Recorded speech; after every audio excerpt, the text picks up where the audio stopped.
새해에도 계속되는 성공투자 기원, 신기수 전문가, 최원재 전문가가 개장 전에 체크포인트 꼽아드리겠습니다. 만나보시죠. 안녕하십니까? 안녕하십니까? 네, 오늘 성공투자 기원의 체크포인트 화면으로 확인하겠습니다. 정부 2030년 양자기술 4대 강국 비전 제시, OTT 콘텐츠 이달부터 세액공제 혜택, 현대차 세제 혜택 대상 차량의 리스 상품 포함, 세 가지 이슈가 나왔는데요. 이 가운데서 신기수 전문가의 첫 번째 코멘트부터 보겠습니다.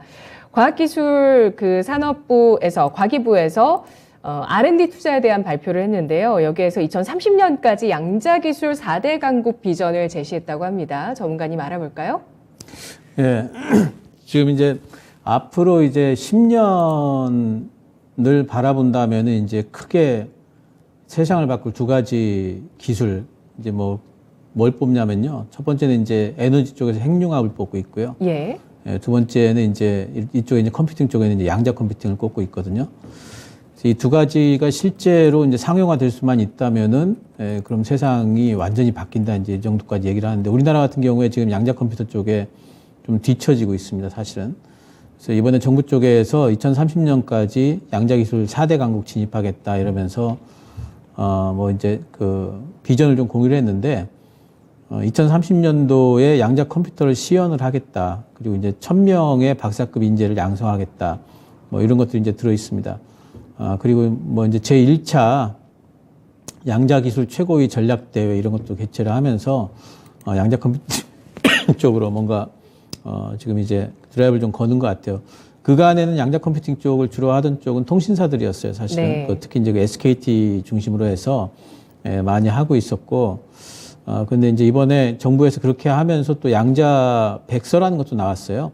그래서 2,500명 정도가 지금 전문 인력이 10년간 부족하다 하는 이제 미래 양자 융합 포럼이라는 데서 이제 발간을 또 한 게 있는데, 그러니까 연말 되면서 정부에서도 그렇고 이제 이런 양자 컴퓨팅과 관련된 이슈들을 지금 이제 뉴스에서 이제 내고 있기 때문에 이제 아무래도 올해는 이제 양자 컴퓨팅 쪽으로도 뭔가 조금 이제 심심찮게 좀 모멘텀이 좀 되지 않을까 생각이 좀 되고, 지금 시장 자체가 이런 뉴스에 상당히 좀 민감하게 반응할 수 있는 시장이고, 오히려 실적주와 관련해 가지고는 지금 4분기 실적 우려감밖에 없기 때문에 양자 컴퓨팅 또 양자 이런 쪽으로 좀 종목들이 좀 움직이지 않을까, 좀 아이디어를 좀 찾아볼 수가 있을 것 같습니다. 양자 컴퓨터 쪽으로는 코이버 같은 종목이 있고요. 코이버도 요즘에 보면은 이제 바닥을 좀 그리고 있는 형태고, 우리넷 같은 종목도 있죠. 둘 다 이제 비슷한 형태를 띠고 있습니다. 양자 암호 쪽으로는 종목들이 거의 비슷한데, 드림 시큐어리티 같은 종목들이 있고요. 이쪽도 우리넷 같은 종목들이 이제 양자 쪽으로 좀 잡히고 있죠. 그래서 이런 종목들이, 모멘텀을 좀 얻고, 움직일 수 있는지, 물론 단기 매매 국간해야 되겠지만, 이런 쪽들 오늘 한번 좀 관심을 좀 가져볼 만 하겠습니다. 네. 이제 앞으로 보안은 국가 전략 기술에 달려 있습니다. 얼마나 국가적으로 전략적인 기술을 많이 갖추고 있느냐가 결국에 국가의 안보를 지켜준다라는 것인데요. 관련해서 에너지와 또 5G나 또 IT 기술에 접목될 수 있는 양자 기술, 핵융합 기술, 앞으로 10년 동안 중요하다라고 판단을 해주셨고요. 그 가운데서 양자 기술에 대해서 육성 의지를 정부 차원에서 보여줬다는 점을 주목하고 있습니다. 양자 컴퓨팅, 양자 보안 기술 이런 것들을 제가 2018년, 19년 이때 제가 한번 개념 정리를 개인적으로 했었는데 잘 이해가 안 되더라고요, 솔직히. 그러니까 양자라는 것 자체가 일단 에너지가 갖는 최소한의 단위를 뜻한다고 합니다. 그래서 아주 빠르다는 특징이 있고, 또 주로 각광을 받는 분야가 양자 보안 분야다라고 정도 이제 정리를 했거든요. 근데 양자가 뭔지 도무지 이해가 잘 안 되더라고요. 양자는 이제 굉장히 좀 미세 입자, 분자 이하 단위를 일단 양자라고 하는데, 양자가 작은 입자로 정의돼 있지 크기가 어느 정도 이하면 양자다 이런 건 없어요, 사실은. 예. 그래서 양자 컴퓨팅이나 이제 이런 것들은 이제 좀 복잡해지긴 한 양자 얽힘이라는 게 있거든요. 양자 보안이라는 건 뭐냐면은 중간에 누가 이렇게 지금은 이제 중간에 선로 같은 데 가로채도 모르잖아요. 근데 양자 보안이라는 건 뭐냐면 중간에 누가 이렇게 신호 같은 걸 가로채게 되면은 네. 양자 얽힘 현상으로 인해 가지고 그걸 곧바로 알아챌 수가 있어요. 거기서 바로 차단을 할 수가 있기 때문에 그런 부분에서 이제 뭔가 양자 보안 부분에 있어가지고 상당히 이제 해킹할 수 없다 이렇게 돼 있고, 양자 컴퓨팅 같은 경우에는 이제 양자라는 거는 한 가지의 입자가 여러 가지 정보를 한꺼번에 가질 수가 있기 때문에 컴퓨팅 하는 데 있어가지고 지금 메모리 우리나라 저기 요즘 쓰는 메모리는 1하고 0 두 개밖에 없잖아요. 이제 그런 것들을 여러 개 동시에 가질 수 있기 때문에 기하급수적으로 속도가 늘어난다 뭐 이제 이런 개념이 되겠습니다. 네, 속도를 빠르게 해줄 수 있고 보안 차원에서도 현재 존재하고 있는 보안 기술 가운데 가장 안전한 방식으로 평가를 받고 있습니다.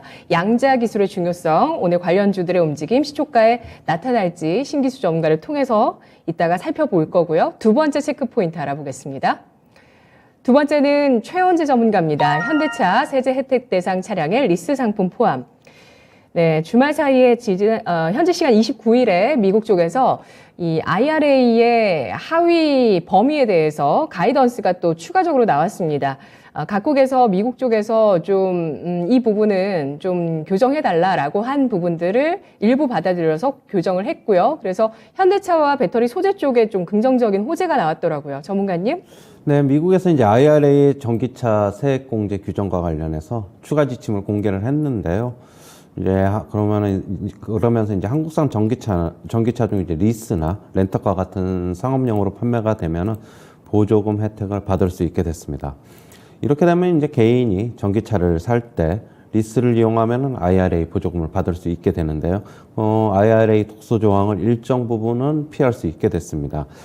지금 현재 현대차 같은 경우에 미국 신차 시장에서 리스 비중이 약 5% 정도인데 다른 타 완성차 업체 같은 경우에는 30%까지 비중을 지금 차지하고 있어요. 지금 현대차가 판매 비중을 늘릴 수 있는 여지는 있다라고 보고 있고요.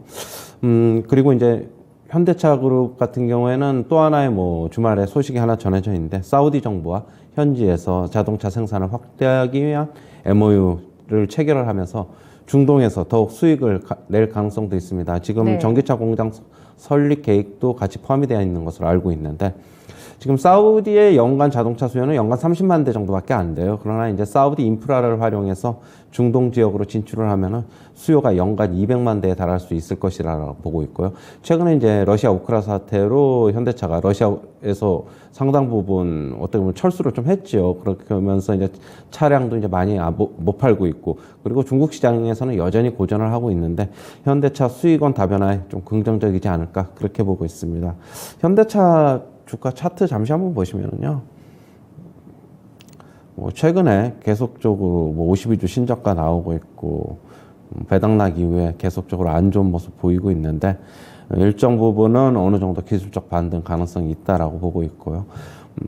지금 기아도 마찬가지입니다. 차트 모습 비슷한데, 기아도 같이 움직일 것이라고 보고 있고, 일단은 오늘 어느 정도 기술적 반등이 나올지는 좀 지켜봐야 될 것인데, 일단은 긍정적으로는 보고 있는데, 일단 3월에 완전히 어떻게 본다면은 IRA에 대해서 미국 입장을 표명을 할 것으로 보고 있는데, 일단은 저는 긍정적으로는 보고는 있는데, 과연 그거는 이제 미국 측의 결과는 나와봐야지 아는 것이니만큼 아직까지는 3월 되기 전에는 좀 불확실성은 있다, 그렇게 보고 있어요. 네.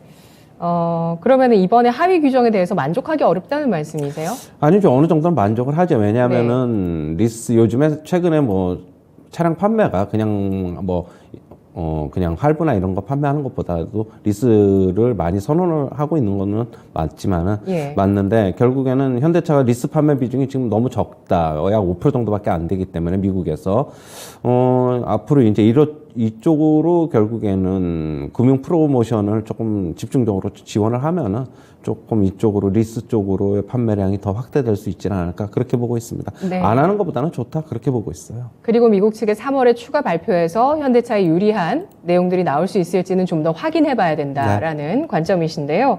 지난해 8월에 발효가 됐습니다. 인플레이션 감축 법안에서 전 세계 이해 관계자들의 의견을 반영해서 나온 이 하위 규정인데요. 그 가운데서 리스 렌트 차량 같은 경우에는 북미산이 아니어도 세액 공제 혜택이 주어진다라는 점에 따라서 현대차가 앞으로 미국 시장에서 리스 관련해서 프로모션을 진행할 것으로 예상이 되고요.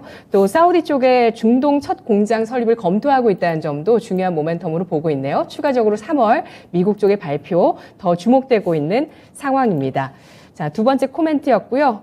플러스 알파로 이번에 발표 나온 것에서 세부 소재 생산지 같은 경우에 배터리 소재죠. 세부 소재 생산지와 무관하게 북미에서 최종 제조가 됐을 때 이런 것들도 북미산으로 인정한다라는 부분들, 배터리 소재의 오늘 투자 심리에 미치는 영향도 함께 체크해 보겠습니다. 마지막 포인트 보도록 하겠습니다. 오늘 신기수 전문가가 두 가지 포인트를 주셨는데요. 마지막 포인트로 OTT 콘텐츠 이달부터 세액공제 혜택입니다. 정부 차원에서 반도체 투자 관련해서도 세액공제 부족하다고 해서 내부적으로 2주 안에 또 세액공제율에 대해서 수정 발표한다는 내용이 나왔고요. 콘텐츠도 계속 관심 있게 정부에서 보고 있군요. 전문가님. 예, 그동안에 이제 방송, 공중파나 또 이제 케이블 방송 또 영화 이런 쪽에는 지금 세액 공제가 됐었거든요, 기존에. 근데 이제 OTT 쪽에는 세액 공제가 그동안에 좀 안 됐었습니다. 근데 예. OTT 쪽도 이번에 세액 공제가 이번에 진행이 좀 되고요. 뭐 중소기업 같은 경우는 10%까지 해주니까 뭐 나쁘지 않은 정도의 세액 공제가 이제 진행이 됩니다. 거기다 플러스 해가지고 이번 3월 달부터 저는 이게 더 중요하다고 보는데 네. 심의 제도가 없어져요. 그리고 자율 심의로 바뀝니다. 이렇게 되면은 이제 뭐가 좋냐면은 그동안에 이제 콘텐츠가 한 번씩 나오려면은 상당히 심의 기간이 좀 오래 걸렸던 부분들이 있는데 자율 심의 제도를 받게 되면 상당히 이제 많은 콘텐츠들이 쏟아져 나올 수가 있고 거기다 이제 세액 공제까지 받게 되니까 상당히 우리나라 콘텐츠 산업에 있어가지고는 뭐 이제는 할 수 있는 어떤 그 속도감 있는 콘텐츠 이제 개발이 상당히 좀 가능해졌다 이렇게 좀 보이고요. 올해는 뭐 이건이 아니라 할지라도 어쨌든 콘텐츠 회사들과 관련해 가지고는 우리나라 K 콘텐츠와 관련해서 뭐 굉장한 기대감이 있는 이제 그런 부분이었는데 중국에서 한한령이 풀릴 거라는 기대감도 아직까지 사그라들지는 않고 있는 거고요. 플러스 해가지고 지금 정부 쪽에서도 이런 부분에 대한 규제 같은 것들을 완화를 해준다면은 콘텐츠 관련 업에 대해 가지고는 올해 뭐 상당히 좀 긍정적으로 볼 수 있다 이렇게 보이고. 그간에 사실 좀 이제 그 드라마 관련주들이 좀 올라오긴 했어요. CJ ENM 같은 경우도 보게 되면은 상당히 전고점 박스권 때까지 왔는데 근데 시장 대비 상당히 강합니다. 많이 이제 조정을 안 받으면서 옆으로 흐르고 있기 때문에 기간 조정 형태라면 시장이 조금만 도와주면은 더 올라갈 수 있는 형태고 또 대장주인 스튜디오들 같은 경우에도 옆으로 지금 그 기간 조정 형태를 보이고 있죠. 가격 조정이 아니라 요즘 같은 시기에 기간 조정이라면 상당히 좀 강하다 이렇게 보이고요. 또 뭐 내년도에 뭐 주목받는 이제 업체들이 몇 개 본다면은 에이스토리 같은 경우에도 지금 이제 내년이 아니죠. 이제 올해네요. 올해 이제 여러 가지 드라마 제작 건수들이 신작 모멘텀들이 있는 업체고, 또 사마 네트워크 같은 경우, 사마 네트워크스도 차트가 뭐 견조하네요. 이런 종목들도 전체적으로 좀 올해 신작 모멘텀들이 좀 있는 종목들이기 때문에 올해 드라마 콘텐츠 관련주들, 그리고 신작이 제작이 확정되어 있는 이런 업체들 같은 경우에는 계속해서 좀 주목을 해볼 수 있다 이렇게 생각이 좀 됩니다. 네, OTT 콘텐츠 제작비에 대한 세액 공제 이슈입니다. 관련한 수혜주로 드라마주 꼽아주셨고요. 또 OTT가 좀 더 부흥하고 강해지기 위해서 OTT를 우리나라 안에 여러 가지 서비스가 있는데 이걸 연합해서 글로벌 진출해야 된다 이런 이야기도 나오는데요. OTT가 경쟁이 치열해지면 질수록 또 수혜받는 쪽이 콘텐츠 쪽이고요. OTT 콘텐츠 제작 쪽에 이런 세액 공제뿐만 아니라 심의 같은 경우도 단순화된다는 부분들이 수혜가 될 수 있다는 점 오늘 드라마 관련주의 움직임도 잘 지켜보도록 하겠습니다. 성공투자기원에서 3가지 오늘장 개장 전 체크포인트 알아봤습니다.